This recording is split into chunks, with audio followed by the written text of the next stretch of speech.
In the eyes of consumers, the progress on anti-cheat appeared to have stalled. It was weeks ago that EAC and BattlEye confirmed that they will support Proton, but no announcement from the game developers came. Apparently, Valve wanted to speed progress up. They just gave game developers with BattlEye anti-cheat an option that will make it extremely easy to allow their game to play on Linux via Proton. Will the developers actually use it? What's good, Deck Gang? I actually had a channel update video planned for today, but the news on Friday was something I really wanted to cover, so I'm pushing the channel update a couple of days. In the meantime, let's get into it.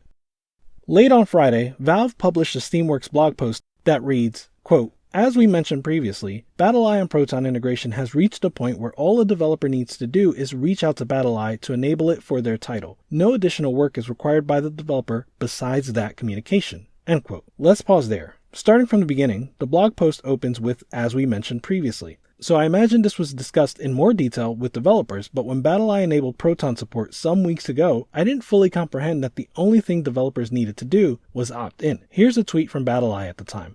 Quote, "BattlEye has provided native Linux and Mac support for a long time, and we can announce that we will also support the Steam Deck Proton. This will be done on an opt-in basis with game developers choosing whether they want to allow it or not." End quote. I've read that a few times now, and there are a few ways I can interpret the bit about opting in. I wrongly interpreted this to mean that developers will have to opt in by incorporating it into their game by updating the latest anti-cheat library. In fact, here's what I said in my Destiny 2 video. Each of these studios has to have the will to incorporate the newly announced Linux support.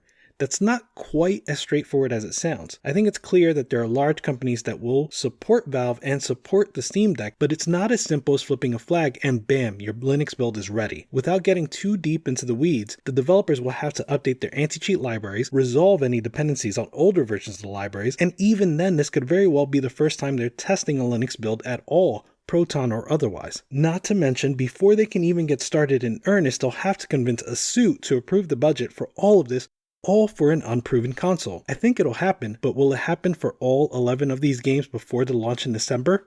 I'm skeptical. Well, apparently I was wrong, and the only thing you need to do to opt in, according to Valve's latest blog post, is let BattlEye know that you'd like to opt in. No need to update your game or patch it. Like, just send an email. "Dear BattlEye, it me, CEO of Bungie. Enable Proton Destiny 2. Okay? Please. Thanks. Finish the fight, Pete Parsons." That's all. That's it. The fact that Valve made this blog post may signal that I was not alone in my interpretation and that Valve thought it would be helpful to issue a clarification. The blog post continues, quote, "Partners have started turning on BattlEye support for their titles, meaning these games are now working on Steam Deck. Starting today, Mount & Blade 2, Bannerlord, and ARK Survival Evolved's BattlEye anti-cheat systems are working on Proton, and we expect others to follow soon. If you'd like to try this out now, you'll need today's update of Proton Experimental as well as the Steam Client Beta. If you're using BattlEye and would like to support Steam Deck, reach out to BattlEye directly and request that they enable support. If your game uses BattlEye and you have follow-up questions for Valve, reach out to us here." End quote. So as of Friday, Mount & Blade 2 Bannerlord and ARK Survival Evolved both work via Proton. The latter had a native version, but with this news, the Proton version becomes the preferred way to play on Linux. The Windows build received a lot more attention than the Linux build, making the Linux one outdated. I've already seen reports on ProtonDB of the Windows version working on Linux via Proton in single player and multiplayer for both official and non-official servers, something that we hadn't seen before last week. On the other hand, Mount & Blade 2 Bannerlord doesn't have any positive recent reports as of this writing, but it does take a couple of days for reports to get approved, so it's possible that those are in the pipeline. All in all, this is huge news. The developers of games that use BattlEye can contact BattlEye and get their game working in Proton in short order. So what games are those? The big ones that are still not working in Proton are PUBG, Destiny 2, DayZ, Tom Clancy's Rainbow Six Siege, and Conan Exiles. And the question that follows is, will these developers take the plunge? Much like the question, will you hit the like button? You would think that the answer is an obvious yes. So yeah, if you're enjoying the video so far, hit the like button. And if you want more Steam Deck and PC gaming content, be sure to subscribe and slap the bell. As for the other question, will these devs take the plunge to support Proton? Let's dig into that a bit with some other relevant news. Let's start with Rainbow Six Siege. The day after the blog post, the developer of the glorious eggroll fork of Proton, aka Proton GE, is reporting that Rainbow Six Siege is now working in Proton. There has been no official announcement from Ubi or Valve on it, so it was unclear if this was working intentionally or if it's just a coincidence based on changes made to Proton GE. The developer himself went on to clarify that he did not say it was officially supported, only that it works, and that he's not affiliated with Valve in any way. Furthermore, that you play at your own risk by playing a game with anti-cheat on Linux, so it does appear to be more of a coincidence.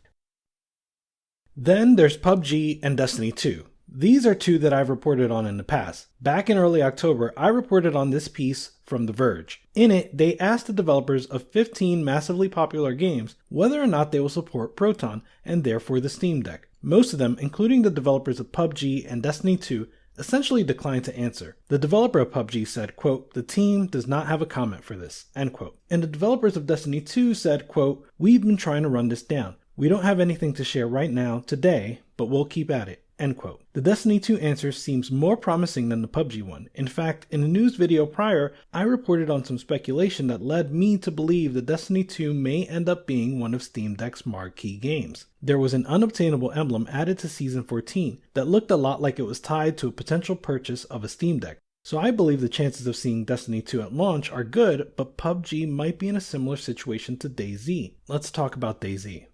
A gentleman named Joshua DM'd the DayZ Twitter account asking if they plan to support the Steam Deck, and whoever is running this Twitter account replied that this is unlikely. This news actually came a day before the blog post, so there's hope that Bohemia Interactive, the developers of DayZ, were not aware of how simple it is to enable Proton support for BattlEye, but we as quote-unquote gamers need to prepare for the fact that some devs may just not want to opt in. In the case of DayZ, it has had some troubled times in the past. Recent reception is very positive, but if you look at all reviews instead, the reception there is still mixed. I know there was a studio that was dissolved and then some other studio picked up their work from there. Overall, while I don't know the inner workings, I can only imagine how difficult it is for a small or even mid-sized studio to maintain such a massively popular game. Why do I point that out? Because supporting the Steam Deck means taking on a new set of customers and dealing with a new set of support issues. They may not currently be in a place to even triage those new issues.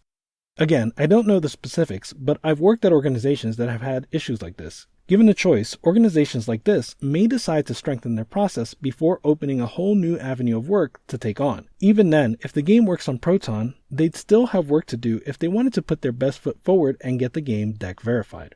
I say all of that to say it's plausible that not all game studios will be prepared to take that work on, at least not yet. It's possible that the success of the Steam Deck could push them to support it later on. But for the companies that are willing, Valve just gave them the easy button that they needed. Here's hoping we hear more soon about Destiny 2, Rainbow Six Siege, and PUBG. And if you made it this far, you are a real one. And if you're a real one, you'll want to make sure to catch my channel update coming real soon. Real soon as in before my Friday News Roundup video. I'll have some big news of my own to share. Finally, if you're watching this video, you may be interested in Proton compatibility more generally, so you should check out my Will It Play video. It's a sort of monthly Proton progress report, and I should have another one of those coming very soon. Alright, real ones, that's it for my shameless plugs, and you may have heard this one before. Like and subscribe, slap the bell to get notified, tell a friend it's a vibe, Deck Gang out. Goodbye.